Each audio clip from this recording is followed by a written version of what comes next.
Mazal Tov, l'Chaim. Quelle fiançaille extraordinaire. La Torah nous raconte dans la paracha d'aujourd'hui, Eliezer a trouvé la jeune fille pour le fils d'Avraham Avinu. Avraham Avinu a engagé son serviteur Eliezer pour trouver une jeune fille pour son fils Yitzhak. La Torah nous raconte de manière miraculeuse, providence divine, flagrante. Le shidduch a été accepté.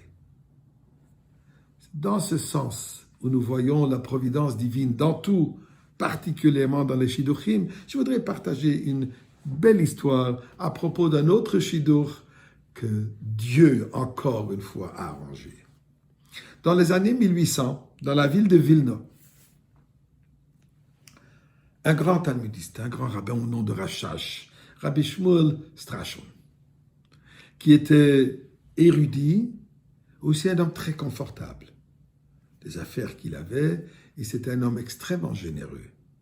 À part la tzedaka qui donnait là-bas aussi un fonds de laquelle il prêtait de l'argent, bien sûr sans intérêt.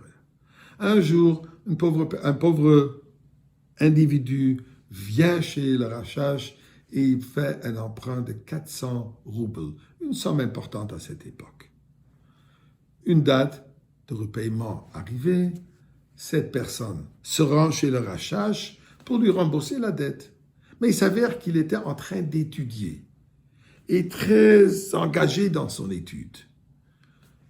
La personne a réussi à attirer l'attention du Rashash, qui lève la tête de ses études, le regarde, le reconnaît et lui dit « Voilà, je suis venu pour rembourser mes 400 roubles. » Le Rashash, qui prend l'argent, fait signe d'acceptation et lui quitte et Rashash continue ses études. Rashash, il était très méticuleux dans ses livres. À la fin de la semaine, il regarde et voit que la dette de 400 roubles n'a pas été payée. Il appelle cette personne et lui dit « Nous ?» Il dit « Mais Reb, je vous ai remboursé cette semaine quand je vous ai vu à la synagogue. » « Je me souviens de rien. Je ne me souviens pas que tu as remboursé. » Ce qui est avéré que le Rashash était tellement enfoncé dans son étude que la manière qu'il a répondu, c'était plutôt machinal que, effectivement, avoir reconnu. Il dit, écoute, je vais vérifier mes livres. S'il n'y a rien dans mes notes, ça veut dire que tu n'as pas payé. Le pauvre insiste qu'il a payé, le Rashash insiste qu'il n'a pas remboursé, ils partent en cours. La décision est claire. Il admet qu'il a emprunté. Il n'a absolument aucune preuve qu'il a remboursé. Donc, c'est clair. Cause perdue. Et effectivement, le jugement était tranché qu'il doit rembourser. Mais le problème n'était pas seulement qu'il devait rembourser encore une fois 400 roubles qu'il ne pouvait pas se permettre.